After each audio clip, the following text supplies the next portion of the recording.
dire ça, de vrais soldats de l'Éternel. Entourez-leur de votre bouclier de la foi. Parce que ce n'est pas facile d'être conducteur du peuple ou même dirigeant. Déjà, être dirigeant de sa famille, vous êtes témoin, ce n'est pas facile. Alors imaginez une communauté, en toute honnêteté. C'est ensemble qu'on grandit. Ce n'est pas facile, mais il n'y a que Dieu qui peut nous aider à faire cela. À quoi reconnaîtront l'Église de l'Éternel? À l'amour qui se porte les uns les autres. Et non pas au coup de langue local. On entre dans ce qui nous intéresse. Aujourd'hui, nous allons voir le thème en marron. Je ne sais pas si tout le monde le voit, je devrais le faire plus gros. La parole annonce la restauration du croyant à travers le sanctuaire.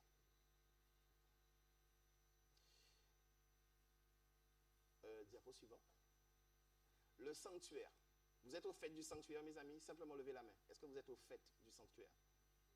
Donc ceux qui sont au fait, ça sera une révision. Ceux qui ne le sont pas, ça sera comme une initiation. Mais on ira vite en profondeur. Allons d'abord dans le Lévitique 16. Le Lévitique 16.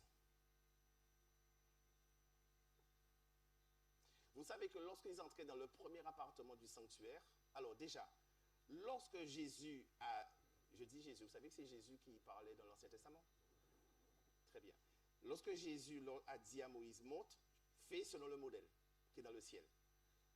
Moïse a fait selon le modèle qui est dans le ciel. Le modèle du ciel avait 2 appartements. Dans le premier appartement, vous connaissez les meubles qui étaient dedans. Les peines propositions, le chandelier et au bout, l'autel des parfums.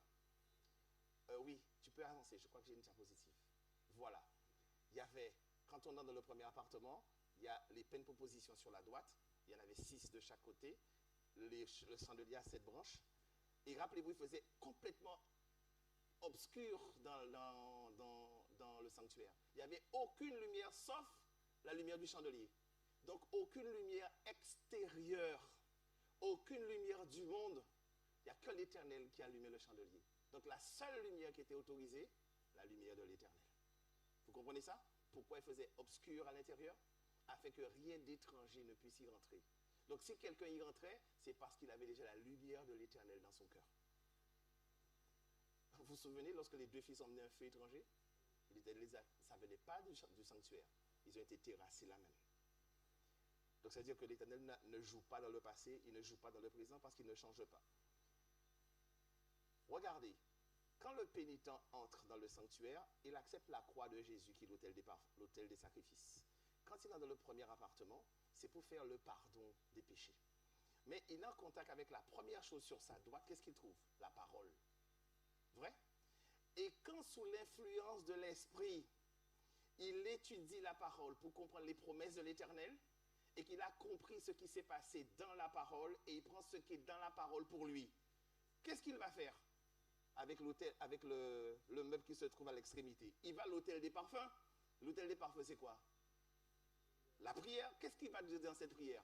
Seigneur, accomplis ta volonté dans le texte que j'ai lu.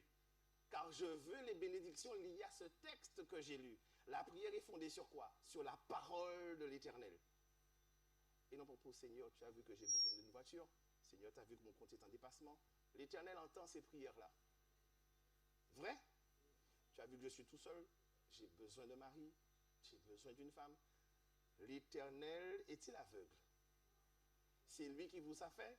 Il connaît les lois biologiques qui sont en vous. Nous allons voir ça. C'est lui qui a fait ses organes. Il sait qu'il n'est pas bon qu'un homme ou qu'une femme reste seul. Vrai? Mais qu'est-ce qu'il veut voir qu'est-ce qu'il veut voir que nous cherchions en premier? Recherchez en premier le. Vous connaissez la vérité. Et toutes ces choses vous seront données par-dessus. Vous dites, ouais, Jerry, c'est bien, mais au quotidien, mais t'as pas molle. Car chaque soir, quand je rentre tout seul, ou bien mon compte est toujours en dépassement, ayez confiance en l'Éternel, il est très fort. Donc, quand vous priez, votre prière est fondée sur la parole. Certes, il y a la prière du cœur, mais la prière fondée sur les promesses interpelle l'Éternel et le fait descendre immédiatement, car vous mettez en jeu ce qu'il est, sa parole. Que cela, la lumière soit et la lumière fait. Vous vous souvenez, si tu veux, tu peux me guérir. Vous vous souvenez du lépreux? Il lui a dit quoi? pris combien de temps? Faites l'expérience avec l'Éternel. Faites une expérience de foi. Mais ne courez pas une fois qu'il a répondu.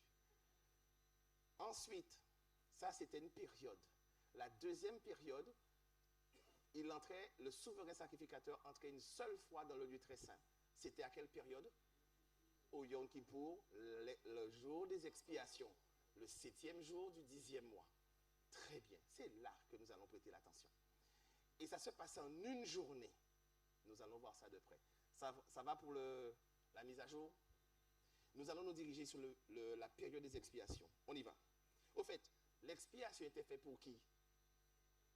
Pour le peuple.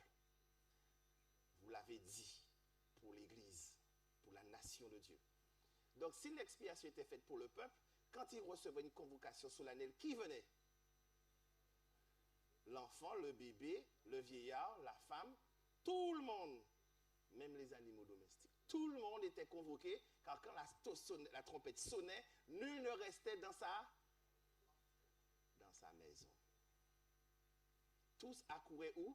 Pour voir le résultat de la parole de l'Éternel à leur égard. Est-ce qu'ils avaient vidé leur cœur? Et en fonction du résultat, la Shekinah descendait. Or, tout ce qui a été écrit pour nous qui sommes parvenus à la fin des temps. On avait lu en début de semaine, il n'y a rien de nouveau sur le soleil. Dieu ramène le passé où? Dans mon présent. Dans mon présent. Donc, ce qu'ils ont vécu, l'Éternel le ramène littéralement dans mon présent. Nous allons voir ça. Donc, nous avons déjà résumé quasiment le Lévitique 16. Lévitique 16, verset 29. C'est ici pour vous une loi perpétuelle. Au 7e jour, le 10e mois, vous ferez quoi? Vous humilierez vos âmes. Vous ne ferez aucun ouvrage, ni l'indigène, ni l'étranger qui séjourne au milieu de vous. Car en ce jour, donc le jour des expiations, car en ce jour, on fera l'expiation pour vous, afin de vous purifier. Vous serez purifiés. Qu'est-ce qui est écrit? De tous vos péchés devant l'Éternel. 31. Ce jour, ce 7e jour du 10e mois, pouvait tomber n'importe quel jour. Mais vous allez considérer ce jour comme étant un jour de sabbat. C'est bien ce qui est marqué au 31. Ce sera pour vous un sabbat, un jour de repos. Donc, le 7e jour du 10e mois pouvait tomber n'importe quel jour. Ça sera beaucoup plus clair, mes amis. Donc, nous savons que l'expiation, la période des expiations, est faite pour le peuple. Pas forcément pour des individus. Dieu vient chercher un corps uni, organisé. Ça va s'éclaircir. Lévitique 23. Tournez la page au Lévitique 23. Lévitique 23, à partir du verset 2. Non, verset 1. Vous y êtes? Si vous y êtes, dites Amen. L'Éternel parle à Moïse et lui dit, parle aux enfants d'Israël et tu leur diras, les fêtes de l'Éternel que vous publierez seront des saintes convocations. Si l'Éternel vous dit, je vous convoque, la carte que vous recevez, c'est une carte divine. Est-ce que vous allez dire, Seigneur, j'ai une semaine difficile, le patron n'était pas facile, je vais même reposer un petit peu. Pas aujourd'hui, Seigneur, je marie ma fille. Pas aujourd'hui, Seigneur, j'ai une mauvaise migraine. Pas aujourd'hui. Pensez-vous que c'est un type d'invitation qu'on peut décliner? Pourquoi? C'est Dieu. Donc ça veut dire, si c'est Dieu, c'est lui qui tient le souffle de votre vie dans ses mains. On va dire non à une telle personne. Vous mesurez le mieux l'enjeu? Celui qui tient le souffle de votre vie et de votre descendance dans vos mains, dans ses mains, c'est Dieu. Donc quand il convoque, il vaut mieux pas lui dire non. Première fête, verset 3. On travaillera 6 jours, mais le 7e jour est le sabbat, le jour de repos. Il y aura donc une sainte convocation. Vous ne ferez aucun ouvrage. Qu'est-ce que vous voyez écrit juste après? C'est le sabbat de qui? C'est pas votre sabbat. Vous entrez dans le sabbat qui appartient à qui? À l'Éternel. Vous sanctifierez ce jour. C'est son jour. Et ce jour est bien hebdomadaire. Chaque fin de 6 jours, le 7e jour, c'est le jour du sabbat. Ça, c'est placé depuis la Genèse. Nous sommes d'accord?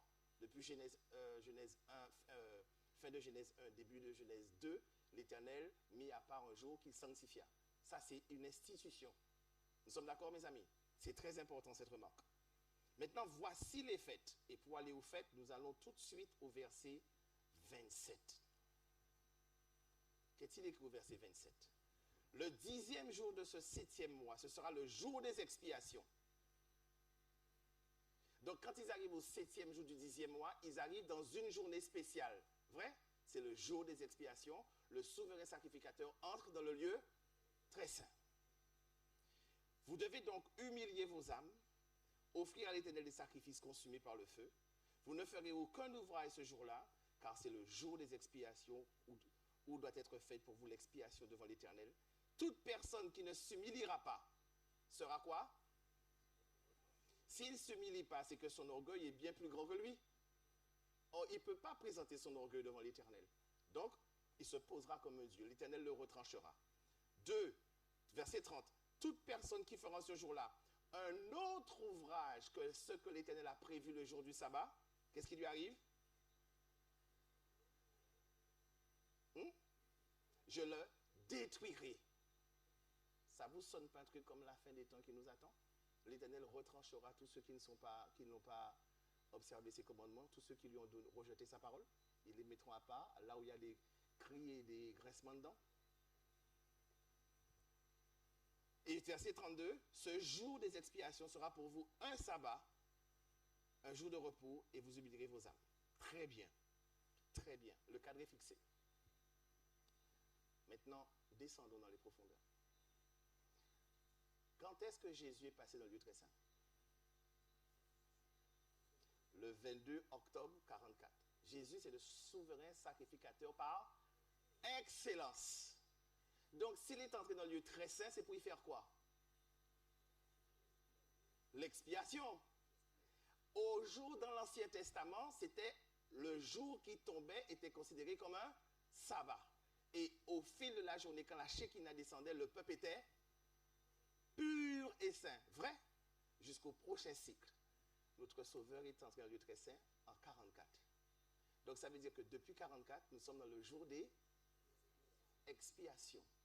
Ça veut dire que le peuple a reçu une convocation solennelle qui a un caractère de sabbat depuis 1844 jusqu'à aujourd'hui. Puisque nous sommes dans une reproduction de ce qui s'est passé à l'identique dans l'Ancien Testament. Donc, à partir de 44, la période dans laquelle vous êtes aujourd'hui a un caractère de sabbat, puisqu'il est entré dans le lieu très saint.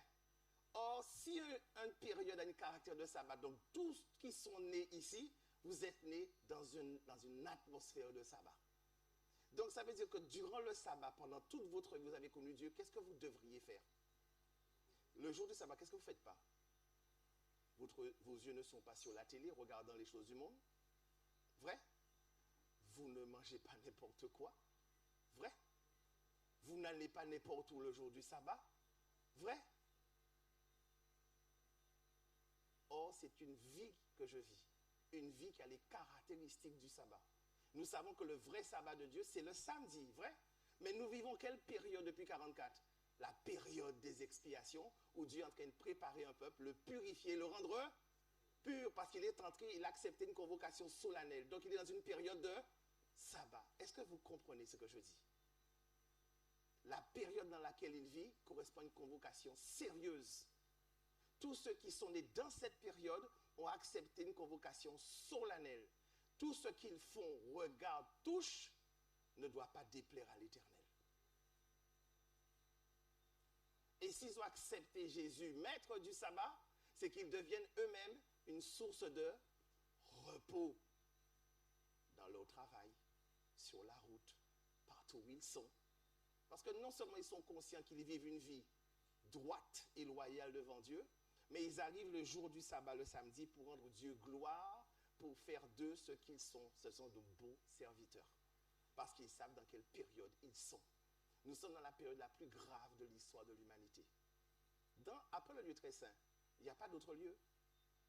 C'est bien le dernier lieu. Donc quand il va sortir de ce lieu-là, c'est pourquoi? Pour aller vous chercher. Donc s'il vient vous chercher, c'est parce qu'il sait qu'au bout de cette période, va s'accomplir quoi?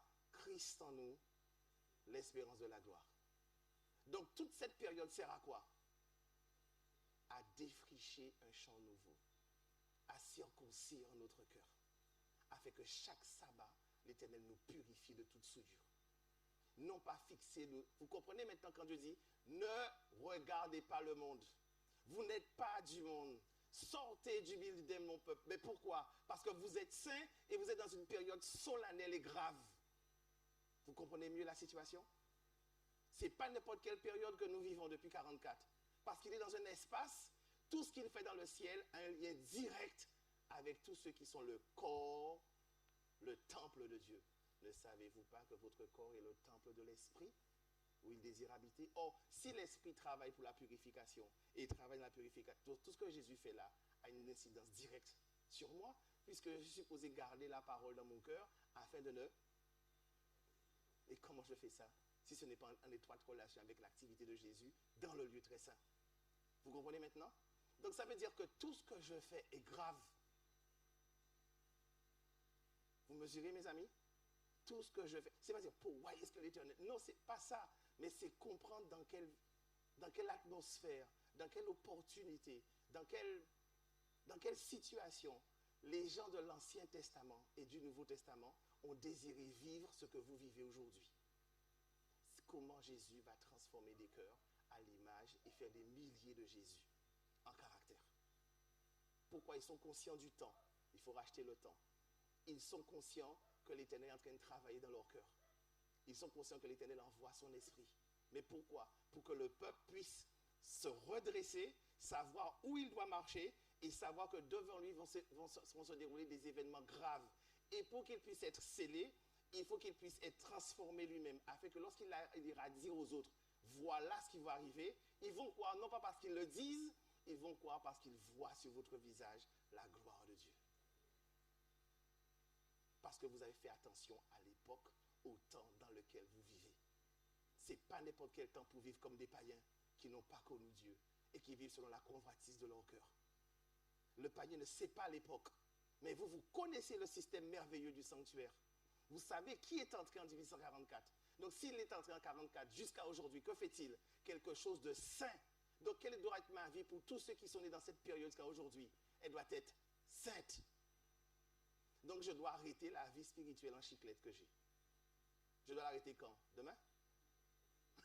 Maintenant. Vous comprenez pourquoi?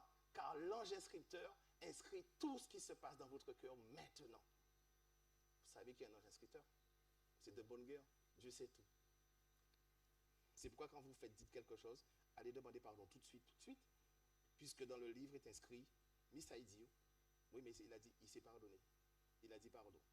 Donc la chose est effacée. Mais si vous ne dites pas pardon, la chose demeure non pardonnée. Vous ne recevrez pas plus de lumière pour progresser. À moins que vous reveniez sur cette faute pour dire pardon à la personne ou à Dieu. Si ça s'est fait dans le privé, c'est dans le privé. Si ça s'est fait dans le public, c'est de bonne guerre, mes amis. Avez-vous bien compris cette période-là, mes amis? On continue. Dans le lieu très saint, il y a bien le tabernacle.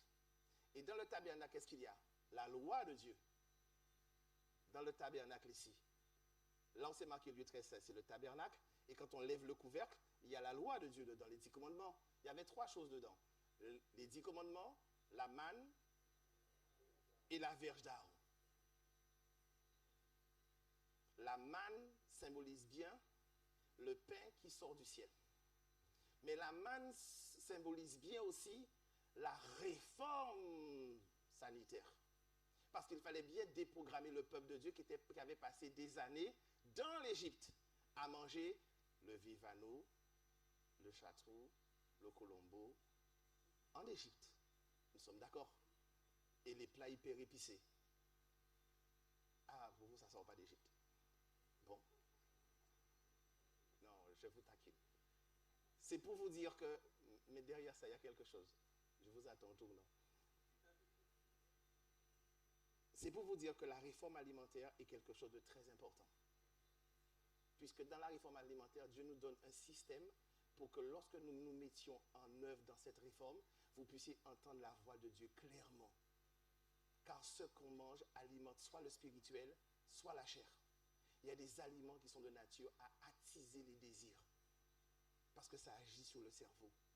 Et si vous n'êtes pas conscient de ces lois, vous vous faites tromper vous-même. Donc ça dépend de ce que vous nourrissez, et qui fait que votre cerveau lui réagit en fonction de ce que vous y mettez. Croyez-moi, on y viendra. On reviendra sur ce schéma par la suite. On y va.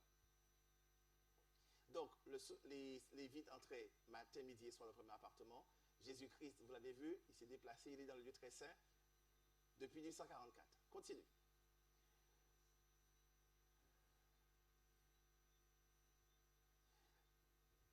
J'ai un truc important à vous dire avant de continuer sur le... Pourquoi le sabbat avait-il un caractère aussi important? Vous vous rappelez Moïse? Parce qu'on vous avait dit que pour entrer dans le sabbat, Dieu est saint, il faut entrer saint dans le sabbat. Moïse, quand il a donné les tables de la loi, il lui a dit de monter sur la montagne, car sur la montagne, il y avait la gloire de Dieu. Vous vous souvenez? Je pouvais vous le dire. Vous voulez le lire ou que je vous le résume? Alors, il lui a dit de monter sur la montagne et tu y resteras. Et le 7e jour, qu'est-ce qui s'est passé? Dieu l'appela. Or, si Dieu t'appelle, est-ce que tu es en train de monter la montagne? Non, puisque tu es en train de monter, on ne peut pas t'appeler. Si on t'appelle, c'est que tu es déjà quelque part en train de faire quoi? D'attendre. Or, la nuée était là depuis combien de jours? 6 jours. Et Dieu l'appela quand? Le 7e jour. Donc Dieu l'appela le jour du sabbat pour y entrer. Question, qu'est-ce que faisait Moïse pendant 6 jours sur le flanc de la montagne? On va voir ça parce qu'il faut qu'il fasse quelque chose. Or, Moïse est un homme de Dieu. Il aurait pu rentrer flanc dans Seigneur, me voici dans le lieu très saint, dans la gloire de Dieu. Tout ce qui est écrit dans l'Ancien Testament est un type de ce que le peuple doit vivre à la fin des temps. Moïse et Josué, son serviteur, étant appelés à se rendre sur la montagne et à y demeurer quelque temps. Aaron, Hur et les anciens, c'est en relation avec Exode 24. Vous allez pouvoir le lire. Sur la montagne et furent désignés pour les remplacer. Moïse monta donc sur la montagne. La gloire de Dieu reposa sur le mont Sinaï, qui fut couvert d'une nuée. 6 jours durant, la montagne resta ainsi sous la nuée, signe spécial de la présence de Dieu. Car si quelqu'un touchait la montagne, il était foudroyé puisque son cœur n'était pas préparé. Donc il fallait préparer le peuple parce qu'il sortait de 400 ans d'Égypte. Pendant ce temps, rien ne révéla cette présence. Moïse attendit patiemment d'être appelé par le Très-Haut. Dieu avait dit, monte vers moi sur la montagne et tu resteras. Mais pour faire quoi? La soumission, la docilité du prophète, mise à l'épreuve, ne se démentirent point. Il ne s'éloigna pas de son poste. Ce grand serviteur de Dieu, lui-même si favorisé, n'aurait pas pu supporter la présence et la gloire du Créateur. Avant d'entrer en communion avec lui, il devait consacrer 6 jours à quoi? Méditation, prière et un sévère examen de... Alors, on note le vendredi, plat, on fait 2 repas, on repasse le vêtement et on rentre dans le sabbat bleu. Alors que Moïse, grand serviteur devant l'Éternel, s'arrêtait et dit, bon Seigneur, aïe, pas bon, hein? Mais toi seul sais, je ne te cache rien. Voilà, j'ai peut-être fait quelque chose qui ne t'a pas plu. Il passa, qu'est-ce qui est écrit? Un sévère examen. Quand vous passez un sévère examen, il ne laisse rien passer dans son comportement, dans son caractère, dans ses principes, dans ses valeurs. Il a mis tout sur la table devant l'Éternel. Et quand il a fini, l'Éternel lui a dit, Bougamouin, viens me voir, viens. Et il entra dans la gloire de l'Éternel, le sabbat. Donc, il redescendit comment? Lumineux. Comment on entre dans le sabbat?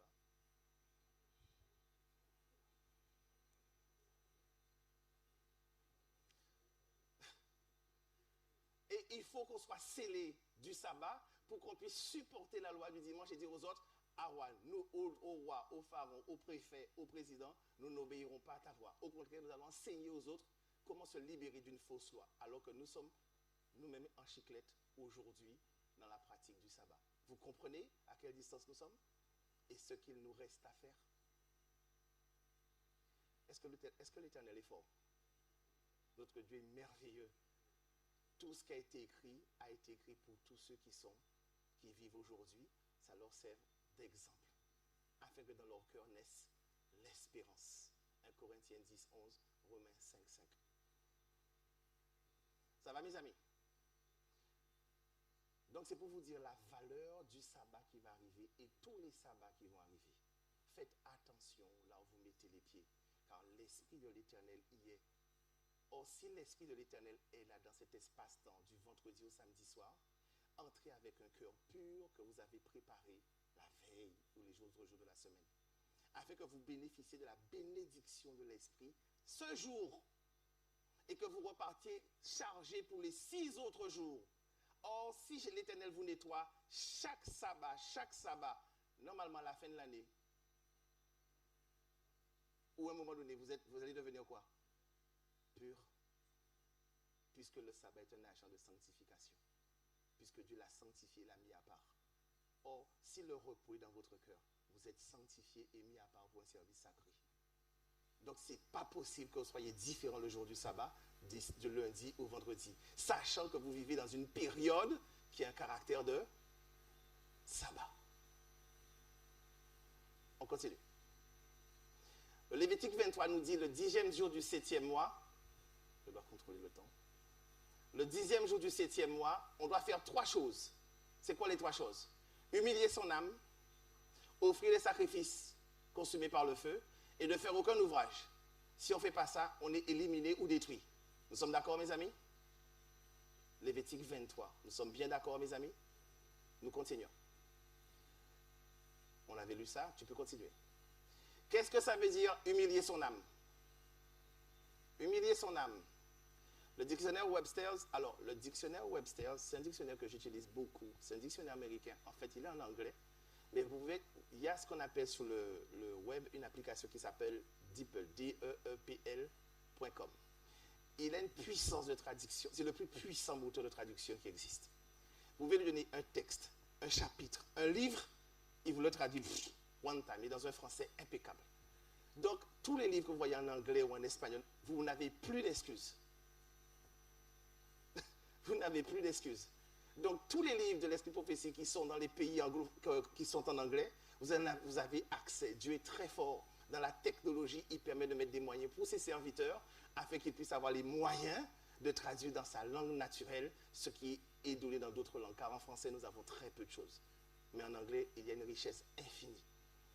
Alors, dans le dictionnaire Webster, à l'époque, ils avaient ce dictionnaire partout dans chaque demeure. Et lui, il traduisait un mot en fonction de sa définition dans la Bible. Alors que Larousse et Robert ne font pas ça. Ils vous donnent une définition selon l'origine latine du mot, mais pas en relation avec la Bible. C'est le seul qui fait ça. Donc, quand vous voulez avoir la définition de mot, c'est bien, vous cherchez un dictionnaire, mais quelquefois, l'orientation de la définition peut être en opposition avec l'idéologie de la Bible. Mais c'est déjà un début de commencer par le dictionnaire. Vous comprenez?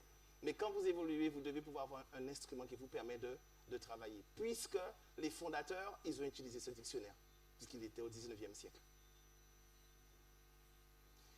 Selon Webster, son sens profond, ça veut dire avoir un sens profond de son indignité aux yeux de Dieu, humiliation de soi, pénitence pour le péché, soumission à la volonté divine. Dans Philippiens 2, qu'est-ce qu'il dit? Jésus, il s'est dépouillé lui-même. Il est devenu semblable à un homme, celui dont on se détourne le regard. Il avait donc les caractéristiques de l'humiliation la plus profonde. Or, Jésus est mon modèle. Donc, je ne dois avoir aucun signe distinctif qui me permet de voir aux autres de comprendre que j'appartiens à une classe particulière. Aucune marque. Vous faites la promotion d'aucune société. Vous n'avez besoin d'aucune marque pour pouvoir être quelqu'un. Car vous êtes fils et filles de l'Éternel. Vous avez déjà une marque divine. Donc, ce n'est pas la peine d'avoir une marque de ce qui va disparaître en poudre très bientôt sur la terre.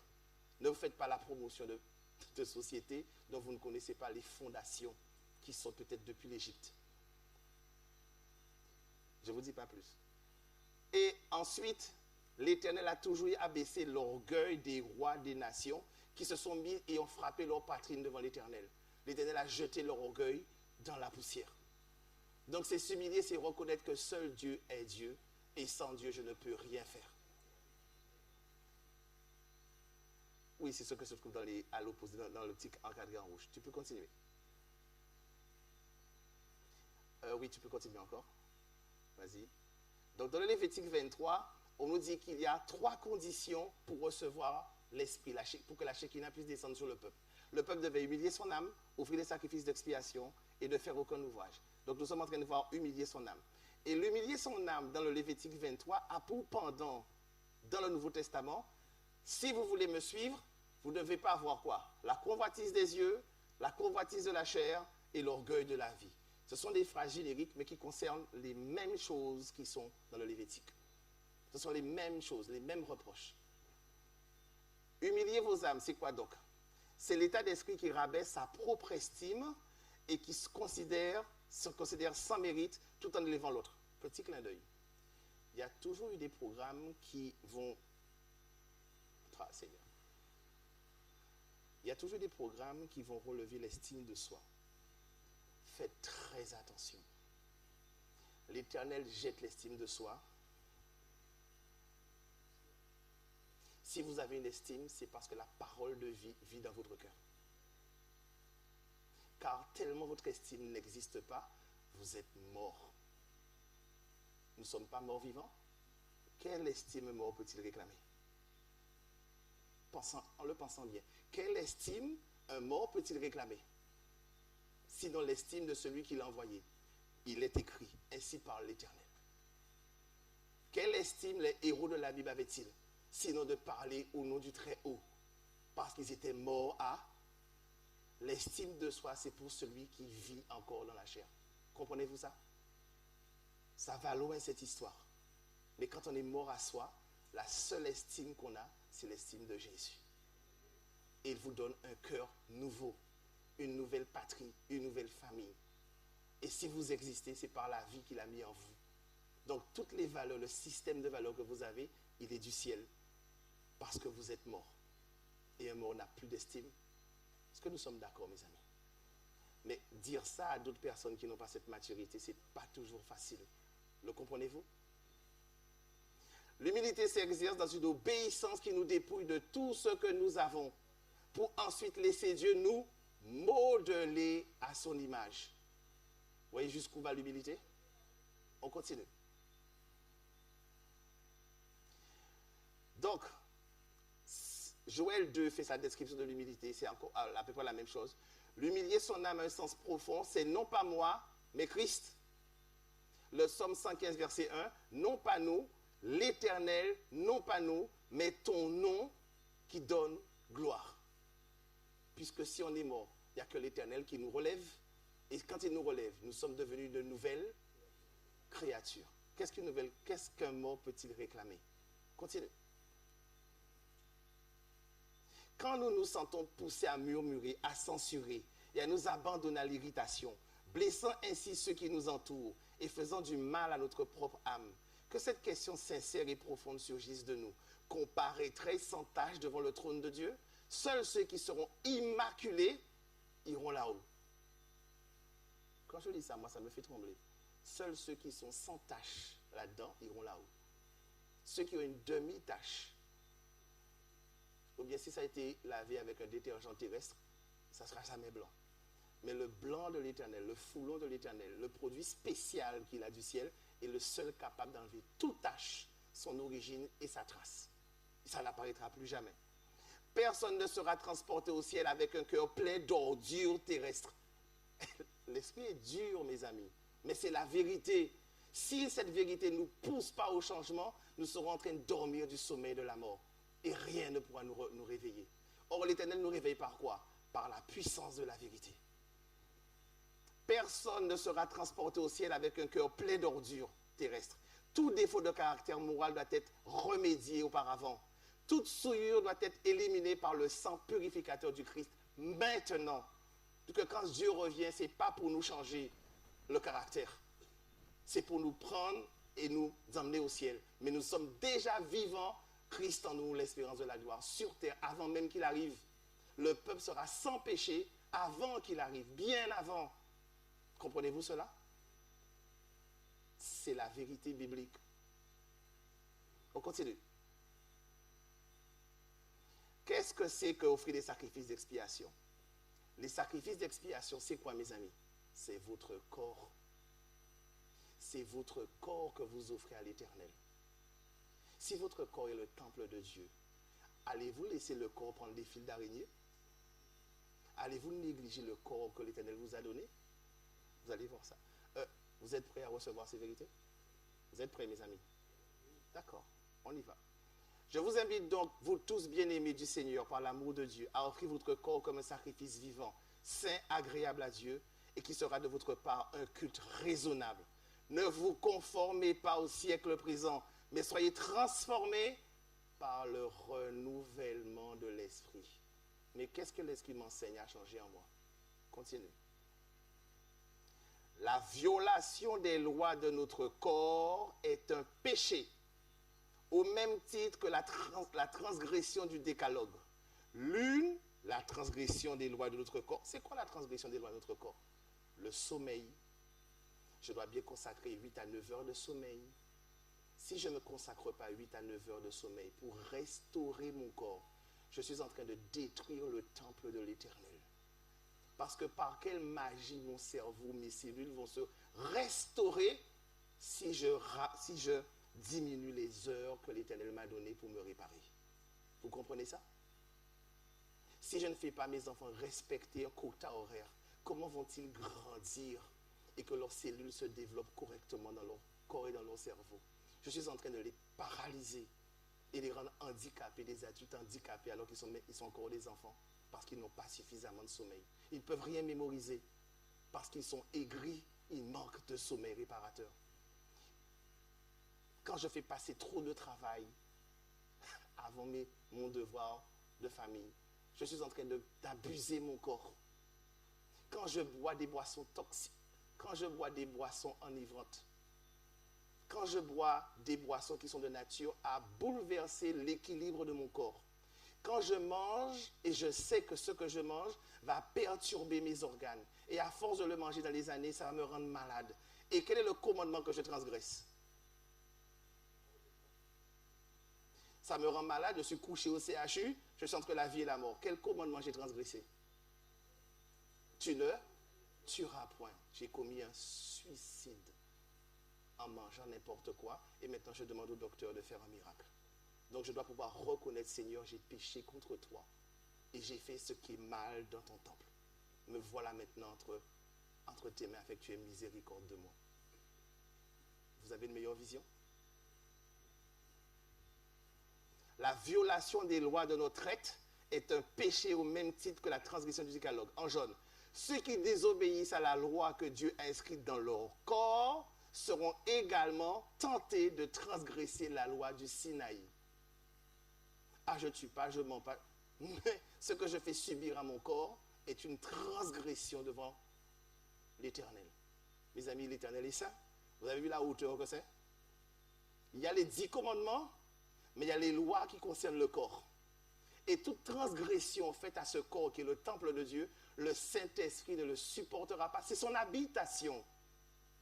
Nous sommes en train de le torturer, ce Saint-Esprit. Est-ce que vous comprenez, mes amis? Nous avons pris la résolution de faire l'Esprit entrer dans notre corps. Vrai? Mais si l'Esprit est le gardien de mon corps, moi, quel type de gardien je suis? Je dois veiller à ce que n'importe quoi ne rentre pas. Je suis la douane de mon corps. Après moi, mais n'importe quoi peut entrer dans mon corps. Or, le dernier gardien du corps, c'est vous, en disant, toi tu rentres, toi tu n'entres pas. Car je vais déshonorer les... Qu'est-ce que Daniel a dit? Comment pécherais-je contre Dieu en mangeant les aliments du roi? Parce qu'il était conscient que les aliments pouvaient affecter son jugement et son discernement. Continue. Vous êtes prêts à lire ça, mes amis? Continuons. Lis encore. Je serre ta parole dans mon cœur afin de ne pas pécher contre toi, parce que mon corps est le temple de l'Esprit. Ne savez-vous pas que votre corps est le temple de l'Esprit qui est en vous et que vous avez reçu de Dieu? Donc, si vous avez reçu le corps de Dieu, quel est votre devoir vis-à-vis de ce corps? Et que vous ne vous appartenez pas à vous-même, si tu ne t'appartiens pas à toi-même, est-ce que je peux dessiner un petit papillon sur ma cheville ou sur ma fesse droite?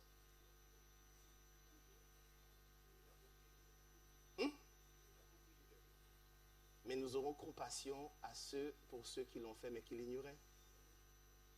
Parce que tous ne sont pas supposés être comme nous. Vous comprenez pourquoi Dieu vous met toujours dans un test de compassion et de miséricorde et de patience vis-à-vis de ceux qui ne connaissent pas, afin de ne pas se sentir jugé et donc séparé de Dieu. Si tu écoutes attentivement la voix de ton Seigneur, ton Dieu, si tu fais ce qui est droit à sa vue, si tu prêtes l'oreille à ses commandements, si tu gardes tous ses statuts, je mettrai sur toi quoi? Aucune maladie dont j'ai frappé les Égyptiens. C'est qui fait ça? Mais si je suis en chiclette et que je crois que Seigneur, bon, tu es un Dieu d'amour, Dieu, et puis je mange mes affaires, mais non, l'Éternel n'a jamais dit ça. Il faut bien que j'ai au moins une ou deux maladies d'Égypte pour que je puisse crier à l'Éternel et me rendre compte, pour Seigneur, je ne savais pas. Il a fallu que je sois bousculé. Vous comprenez pourquoi Dieu permet certaines épreuves afin que je revienne à lui? Faut-il vraiment que nous ayons tous des épreuves pour revenir à lui? Certains ne reviennent pas. Continue. Vous êtes prêts pour ça? Non? Que l'Éternel vous garde et vous... Donnez-moi une seconde. Père éternel, il y a des vérités qui ne sont pas faciles. Mais au moins, grand Dieu, nous les entendons. Permets que chacun puisse dire, Seigneur, j'ai entendu. Maintenant, montre-moi comment y arriver. Ce n'est pas du jour au lendemain, mais permets-moi de mûrir ces choses afin que je puisse régler ma vie et ma famille sur ta vérité. Apprends-moi à y aller au fur et à mesure afin que je puisse briser aucune étape. Au nom de Jésus. Amen. N'ayez pas peur, car si vous ne savez pas ces choses, comment vous allez vous ajuster? N'ayez pas peur de la vérité. Mais on n'a pas peur du mensonge. Ce n'est pas pour nous... Alors quand Jésus reviendra, ce n'est pas pour nous purifier, ni pour nous laver de nos péchés, encore moins pour enlever les défauts de notre caractère. Il ne viendra pas pour nous guérir des infirmités de notre tempérament et de nos dispositions. Il accomplira toutes ses œuvres avant son retour. Donc maintenant, quand le Seigneur viendra, ceux qui sont saints resteront saints. Ceux qui ont préservé leur corps et leur esprit dans la sainteté, la sanctification et l'honneur, deviendront donc comment? Immortels. C'est pas ce qu'on cherche? Vous voulez pas être immortel? Ah, mes amis, si on me dit d'écarter le Coca-Cola et l'hamburger, vous allez réfléchir 2 fois. Mais à côté, c'est l'immortalité. Si vous avez un gigot d'agneau et vous arrêtez le gigot pour avoir l'immortalité, qu'est-ce que vous allez faire? On dit, Seigneur, juste une tranche cette semaine. Vous comprenez jusqu'où ça va? Ceux qui ont préservé leur corps et leur esprit dans la sainteté, la sanctification et l'honneur, deviendront donc immortels. Continue. Wow. De toute façon, je partage ça sur 2 jours. D'accord? On va s'arrêter sur celle-ci. Parce que le sanctuaire, c'est quelque chose de vraiment très grave. Ceux qui sont injustes, non sanctifiés et impurs resteront tels pour toujours. Parce qu'ils n'ont jamais cherché l'Éternel pour dire « je veux changer ». Ils resteront ainsi parce qu'ils ne veulent pas changer. Aucune œuvre ne pourra être accomplie en ce moment pour enlever leurs défauts et leur donner un caractère saint. Ce n'est pas à ce moment que le Seigneur s'engage dans un processus de les purifier de leurs péchés, de leur corruption. Tout cela est accompli pendant le temps de grâce. C'est maintenant que le Seigneur accomplit ce travail dans vos cœurs. Maintenant. La seule chose, Seigneur, tu peux me rendre pur? Qu'est-ce que le Seigneur va vous répondre ce soir? Mais est-ce qu'on fera comme le jeune homme riche? Va et tout ce qui est dans ton frigo, est-ce que vous allez le donner aux pauvres? Vous allez faire quoi avec? Avant de jeter, mes amis, réfléchissez. Il y a des choses, on va par étapes. Je vous donne le principe, mais n'entrez pas dans les choses blow. Vous comprenez? Il y a des choses, c'est un objectif. Maintenant, Seigneur, emmène-moi graduellement. Donc, au fur et à mesure, vous allez faire des courses intelligentes et Dieu va mettre sur votre chemin des gens qui sont déjà expérimentés dedans. Mais n'abandonnez pas les choses de manière brutale, car vous allez vous retrouver au CHU pour déficience de ce nombre d'éléments que vous n'avez pas. Donc, Dieu veut qu'on entre dans sa parole avec réflexion et raisonnement. Vous comprenez? Donc, on n'abandonne pas les choses comme ça. On y va petit à petit. D'abord, lisez conseils sur la nutrition. Informez-vous d'abord et ensuite, vous allez abandonner ces choses par la grâce de Dieu. C'est l'Éternel qui accomplit ce travail pour vous aujourd'hui. Je m'arrête là parce que chaque jour suffit sa peine pour la quantité de vérité. Que Dieu vous garde et vous bénisse. Et on se retrouvera avant, on va prier. On va demander à Dieu, Seigneur, nous avons entendu des choses graves. Et nous ne voulons plus être rebelles à ta parole. Mais aujourd'hui, l'opportunité nous a été donnée de redresser notre maison. Car nous avons dit, moi et ma maison, nous, servir l'Éternel, ça commence par sa fourchette.